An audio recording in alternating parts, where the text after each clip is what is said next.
Good evening. And this is Thankful Thursday's Freedom Call. Welcome to the call. We are doing a recap of our last call about the purpose of money. And I know some of you missed it. Some of you have been asking for a repeat of it. And we're just going to narrow it down, the purpose of money. Now, before we start into the purpose of money, why do you want to know the purpose of money? Do you think you know the purpose of money? The reason to know the purpose of money is that you are going to be able to use it properly. The purpose of money is different from uses of money. So let's get into it because this group is really about a spiritual money mind shift. But outside of the spirit and the physical world, we do need money. Most people want money. Most people think they don't have enough money. And most people are in debt to somebody else and they are making payments that make somebody else rich. And it actually takes away from their own personal wealth. So, this is all going to tie together how to increase your own personal wealth, how to get out of debt. This is what the group has always been about. And if you've been in it for any length of time, you have seen people pay off massive amounts of debt. Kayla paid off all of her credit card debt and improved her marriage in the way of doing that. I mean, that takes a lot of pressure off a spouse. My story, you already know, I paid off $92,000 worth of debt in 12 months. 12 months and became completely debt free. And that's why I'm here. That is my passion and my desire is to share what I know to help you not only become debt free, but to stay debt free and have a legacy to leave. So let's talk a little bit about uses of money before we talk about the purpose. What do we use money for? I'm going to write this down, take notes, and I suggest you get a pen, paper, take a few notes yourself. What's the purpose of money? Start writing down some of your ideas. Excuse me, uses of money. Uses of money. So we use money. First thing I think about is to buy food. Like we freaking need to eat. And I like to eat. I'll just be real with you. I love food. Another purpose of money is to give us shelter, to clothe us. Um, Another use, and again, these are uses. These are uses of money that people think is the purpose of money. The use of money is not necessarily, it's a purpose, it's a byproduct. So we use money for food, for shelter, for clothes. We use money to fit in. Marketing plays on the fear that you're not going to fit in. You're not going to fit in if you don't wear the right brand of jeans. You're not going to fit in if you don't wear the right brand of shoes. You're not going to fit in if you don't look the right way. So often people will use money as a way to fit in. The purpose of money is not to fit in, but we use it for that. Another way is we like to treat ourselves. We like luxuries. We like to feel good. Another use of money to treat ourselves. That ice cream cone, that vacation, maybe that luxury vehicle. Again, lots of ways that we can use money. But is that the purpose of money? So,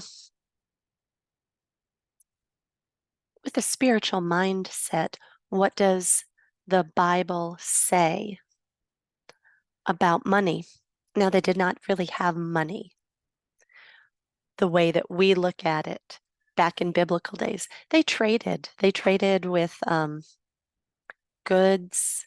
They traded with animals. they bartered with crops from the ground. And a lot of times, if you go to church, you will be asked to give money. And sometimes the pastor will say, you are sowing seeds by giving money. So I am going to share a little bit about a scripture that you all know. It's about the talents. We're not going to get into the entirety of that scripture, but if you haven't heard of it, it is Matthew 25, 14 through 30. Matthew 25, 14 through 30.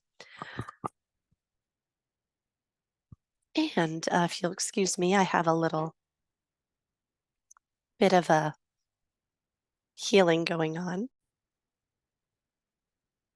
So I am going to suggest that you go ahead and look up and read the entirety of the scripture. But there was a man who called his servants together, and one he gave 5 talents, another 2, another 1 talent. And he's like, hey, I'm going away for a long time. I'm giving you something, and I'm going to come back and see how you do. So the man came back, and the one with 1 talent, he did nothing with it. He buried it, he hid it, he absolutely kind of wasted it. Now, the one who had 2 talents, he traded with them and he made 4.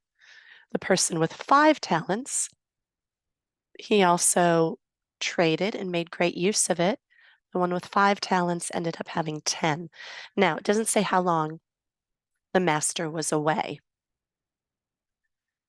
A lot of times the scripture is talked about with regards to the gifts that you've been given,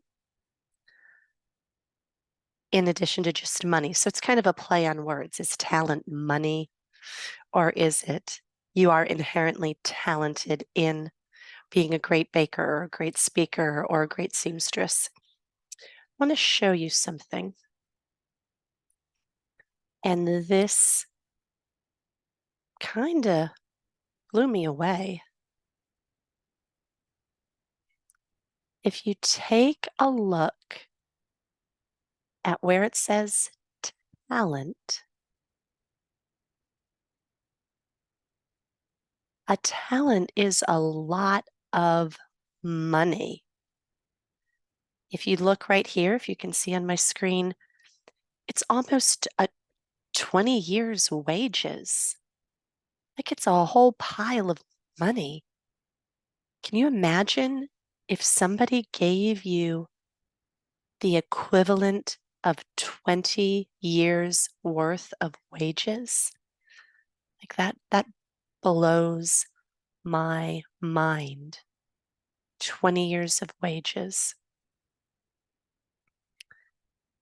So let's see, the one who got a single talent, that was about 20 years of wages. The one who got 2 talent, that was about 40 years of wages. And the one who got 5 talents, that was like 100 years of wages. And that's pretty mind-blowing. Now, if you think about it, our life expectancy is really not more than 100 years. Some people, their expiration date is 20 or younger, maybe 40 years old. People's expiration, their life expectancy is different. And I looked at this and said, this is a lifetime goal. What we do with the life we've been given, including how we handle money. So let's go ahead and give you the secret, the purpose of money. When the master came back and he saw that that person who had the 1 talent did nothing with it, didn't grow. The master was upset. When we get to the person that had the 2 talents, he made his talents grow. The person who had 5, they made their talent grow. The purpose of money, after going through the scriptures, after seeing this, the actual purpose of money is the same purpose that God gave to the people in the garden, to the birds of the air, to the fruit of the field. There was one instruction that he gave for everything. The purpose was to be fruitful and multiply. Be fruitful and multiply with your legacy, with having children, with your talents, with your money. And that is the purpose of money, to be fruitful and multiply, to grow your money. And here's the other secret. Money will always grow because that's its purpose. It will grow, whether you like it or not. But the question to ask yourself, is your money growing in somebody else's pocketbook or your own pocketbook? Is your money growing to make the bankers rich because you have credit card debt? The money is growing. It's growing in somebody's pocketbook. And the reason that this group exists, in this Facebook group, is to take back what's yours so that the money starts growing in your own pocketbook. And I'll tell you what, it does take work. I'm sorry, there's no free lunch. That's the other thing that God said in the garden. He directed Adam to work the garden. That was his job, to work it. So in order for you to grow your money tree, your field, you need to work it. You got to work the field. This was eye-opening for me because I thought the purpose of money was to keep me fed, keep a roof over my head, and to clothe me and to have some fun. I thought that was the purpose of money. Totally not the purpose of money. You can use money for those things, but the purpose of money is to grow. And you don't even have to worry about making it grow because it will grow. What you do have to work at is making it grow in your own pocket. So that is our recap from last week. And I'm going to pause the video here. But before I go, just want you to say you can take back your power. You can get out of debt. It is doable. I've done it. Other people in this group have posted their small sprouts of paying off a little bit of debt, then their big sprouts of paying off a lot, and then their huge trees of saying, I'm debt free. Once you get to being debt free, you're at the beginning. Now you can make your money grow. But we got to get you to that debt freedom place first. So stick around, put something in the comments if you have questions and thoughts. But start working your field, start taking back your power, start paying down your debt so we stop making the bankers rich and the credit card companies rich, but that we start building your field of money so that you can leave a legacy. Thanks again, and we'll see you next week.